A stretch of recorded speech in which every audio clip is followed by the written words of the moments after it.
कि बाबू आज हम लोग क्लास में कंप्लीट करने वाले हैं तत्पुरुष समास। तत्पुरुष समास हम लोग कर्मधारई पहला नंबर अव्ययी भाव समास कंप्लीट कर लेते हैं। दूसरा नंबर है आपका तत्पुरुष समास। इसे कॉपी में लिख लीजिएगा अच्छे तरीके से, ठीक है, और नोट करते जाइएगा साथ ही साथ। देखिए, ऐसे यूट्यूब पर आप बहुत वीडियो देखेंगे तो आपको मिलेगा क्या ना कि बस 10 मिनट के अंदर आपको समास कंप्लीट कर देगा, लेकिन वो आपको मजा और वो आपको सिर्फ कुछ पल के लिए अच्छा लगेगा। लेकिन ये जो आपको पढ़ाए हैं ना, इसमें आपको एक खासियत है क्या कि आप एक बार अगर क्लास कर लेते हैं ना बढ़िया से, तो समझ लीजिए कि आपको उसमें जिस टॉपिक को हम पढ़ा दिए उस टॉपिक में आपको जरा सा भी दिक्कत नहीं होगा, एकदम फिक्स, एकदम गारंटी है, ठीक है। देखिए, कहता क्या है कि तत्पुरुष समास। तत्पुरुष समास कहता है जिस समास का अंतिम पद प्रधान हो तो उसे तत्पुरुष समास कहते हैं। देखिए, मान लिया जाए कि कहीं शादी ब्याह है, ठीक है, शादी ब्याह है तो ओकरा में अंगिया न्योता पड़ा तो उसमें सबसे पहले आप ही पहुंच गए। अब पापा पहुंचे लेट से, तो वहां पर आदमी जो है पूछ दिया कहाँ गए रे बाबू, के कर लई कहा। जब ये बात पूछ दिया तो आप बताएं कि नाम उनकर बेटा, क्या आपको वहां प्रधानता हुआ? प्रधान माने होता है वैल्यू। प्रधान माने क्या होता है? वैल्यू। क्या आपको वहां पर वैल्यू मिला? नहीं, आपको वहां पर वैल्यू नहीं मिला। आप वहां पे प्रधान नहीं हुए। आपको पूछा ना कि केकर बेटा है, तब बताएं, इसके कारण से आपको बोला कि रे बैठ बैठ बैठ दे, बैठ दे। कुर्सी पर बैठ जाता है ना आदमी तो वो उठाता है, बोले कि हाँ तू उठा दे रहा, तो हम उनकर बेटा ही, ताकि बैठ बैठ बैठ बैठ। पापा कहाँ थे रे? ताकि पापा ना थिन गेले थिन कहीं। एकरा मतलब क्या हुआ? आपको वैल्यू नहीं, तो प्रथम पद की प्रधानता नहीं, आगे जो चल गया उसकी प्रधानता नहीं हो रही है, अंतिम पद की प्रधानता होगी, तो उसे कौन समास बोलेंगे? तत्पुरुष समास कहते हैं। यानी कि कहा गया है कि जिस समास में अंतिम पद की प्रधानता होती है, जिस समास में या जिस समास का अंतिम पद प्रधान हो, तो उसे हम कौन समास कहते हैं बाबू? तत्पुरुष समास कहते हैं। यानी कि जो ऐसा समास जिकरा में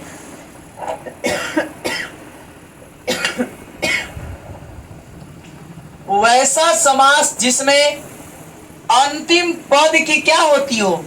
प्रधानता होती हो। जब अंतिम पद की प्रधानता होगा ना, यानी कि अंतिम पद की वैल्यूएशन मिलेगी, वैल्यू बढ़ेगा, तब उससे हम कौन समास कहेंगे? तत्पुरुष समास कहेंगे, ठीक है। जैसे में देखिएगा, सेनापति बोले ना कि सेनापति, तो सेना बड़ी बनी, सेना कहने का मतलब ये जातीय संज्ञा है। ये बोले कि सेनापति है, ये भी तो बोल सकते हैं कि रघुपति। रघुपति होता है ना, रघुपति राघव राजा राम, तपी पति तपावन सीताराम, तो रघुपति भी तो बोल सकते हैं। तो पति से पता चल रहा है कि पति हैं के कर, सेना के नहीं। या बोल दिए कि सूरपति, सूरपति भी होता है। तब पति के मतलब होता है, ये वाला नहीं, खाली मेरदाने नहीं समझिएगा। पति के मतलब होता है क्या? मालिक, स्वामी भी होता है। यानी कि सेना के पति है, एकरा में वैल्यू मिला केकरा? पति के कारण वैल्यू मिला, किसको? सेना के। यानी कि आप सेना के पति हुए कि सेना के मालिक है, ठीक है। बोले राज दरबार, ठीक है ना, तो राज दरबार, बाबा दरबार होता है ना, कि क्या रे बाबा के दरबार है, आइलिए प्रसाद के चल लिए मरमत सुर में, है ना। तो राज दरबार बोले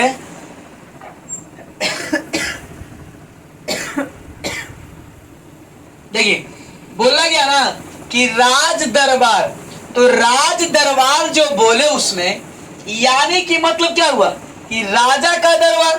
ठीक है, राज दरबार के मतलब हुआ क्या कि राजा का दरबार। अब दरबारे बता रहा है, दरवाजे से पता चल रहा है कि दरबार है के कर त राजा के, यानी कि राजा का दरबार। बोल दिए भिखमंगा दरबार, बाबा दरबार, है ना। तो दरबार यहाँ लिख दे बाबा, यहाँ पे लिख अगर हम बाबा तो पता चलेगा जानते हैं क्या कि बाबा के दरबार है। कि दरबार है तो केकर है तो बाबा के, यानी कि दरबार की प्रधानता हो रहा है एकरा में, राजा के नहीं।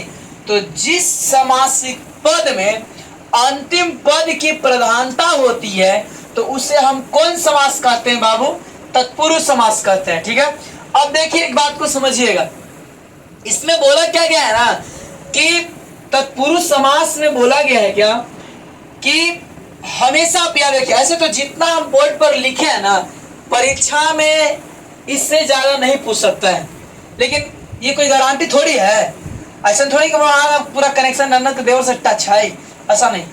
अगर आपको क्वेश्चन अगर पूछे, देखिए कहा गया है कि question is temporary but concept is permanent. आप अगर कॉन्सेप्ट को समझते हैं तो परमानेंट आपको कंप्लीट रहेगा, लेकिन कोई क्वेश्चन अगर आप समझ खाली याद करते हैं तो कुछ पल के लिए है। Question is temporary but concept is permanent. ठीक है, देखिए अगला नंबर क्या है ना कि चिड़ी मार, क्या आपका चिड़ी मार। तो चिड़ी मार के मतलब क्या हुआ कि चिड़ियों को मारने वाला।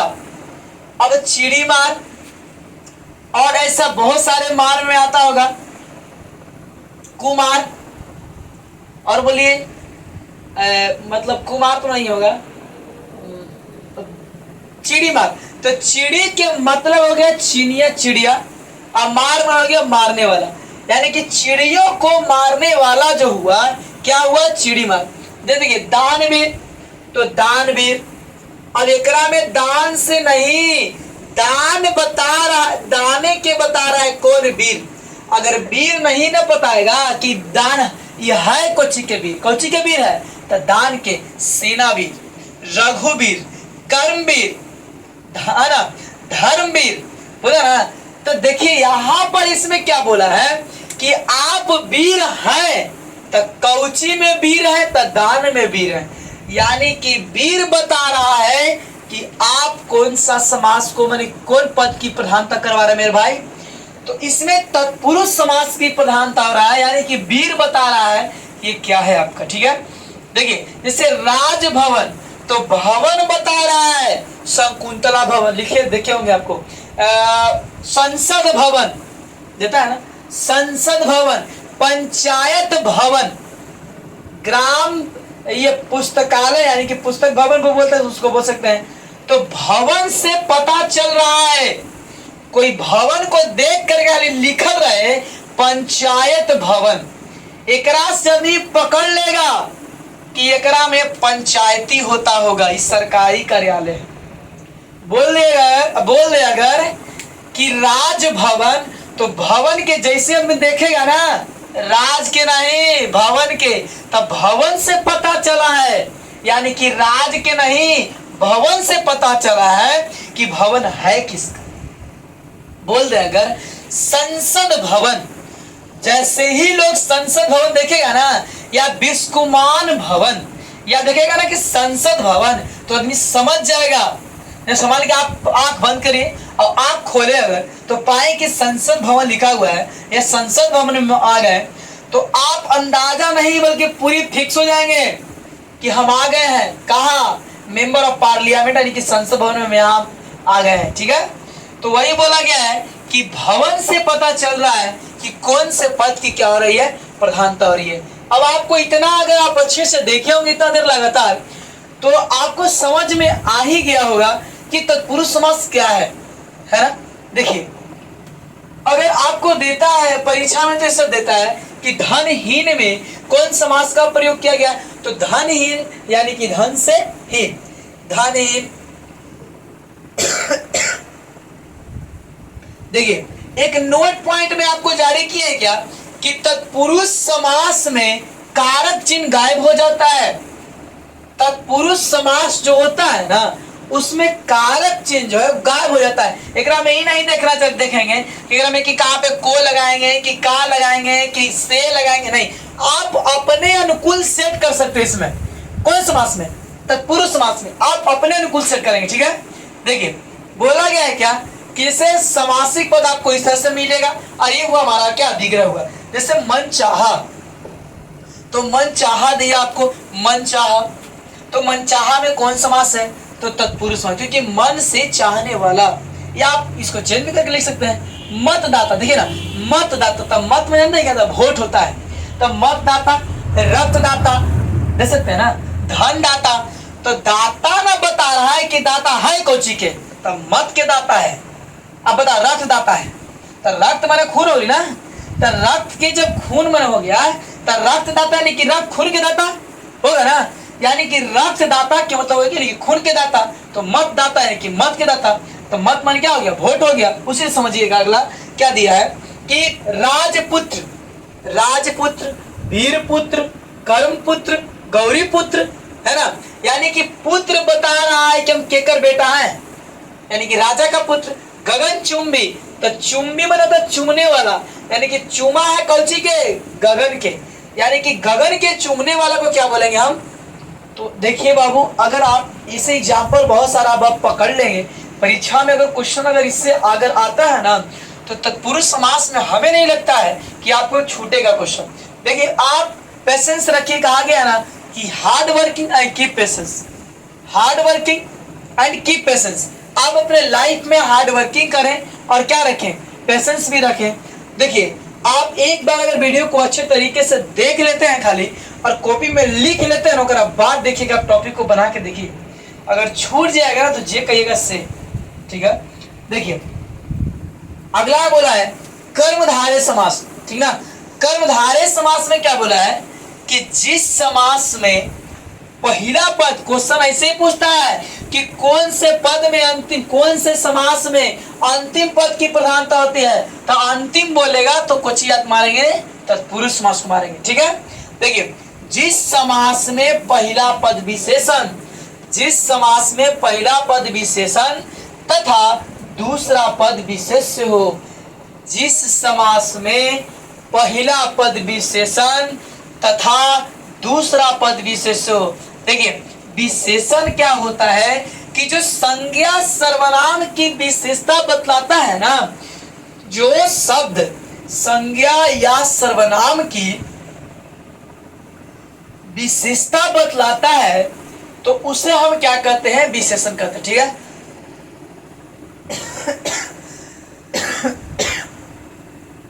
देखिए जो समास पद पहला पद विशेषण हो और दूसरा पद क्या हो? विशेष्य।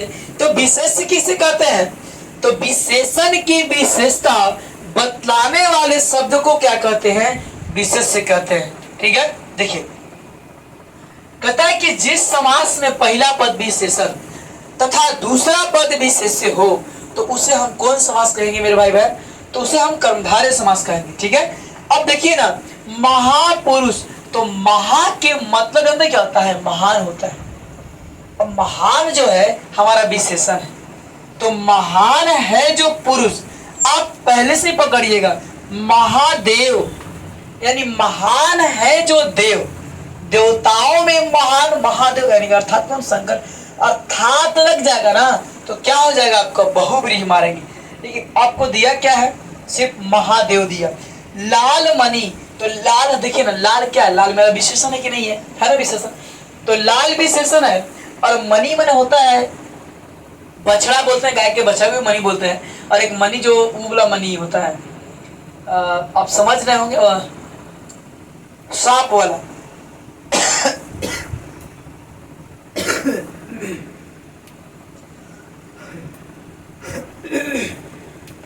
देखिए अगला नंबर क्या है? लाल मणि, तो लाल है जो मणि।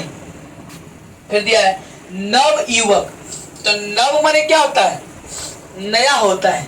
नव मणि क्या होता है? नया होता है। तो नव के मतलब जानते हैं क्या होता है? नया होता है, और युवक माने होता है लड़का, यानी कि नया है जो लड़का ना, क्या ये अभी नवयुवक है, अभी मैं मतलब नवयुवक है तो गर्म खून है, नया नया है, ऐसे बोलते हैं ना। तो नवयुवक जो शब्द बोले ना आप, यानी कि नवयुवक, तो नवयुवक जो शब्द बोले इसमें आपको कौन समास का प्रयोग हुआ है? तो कर्मधारय समास को।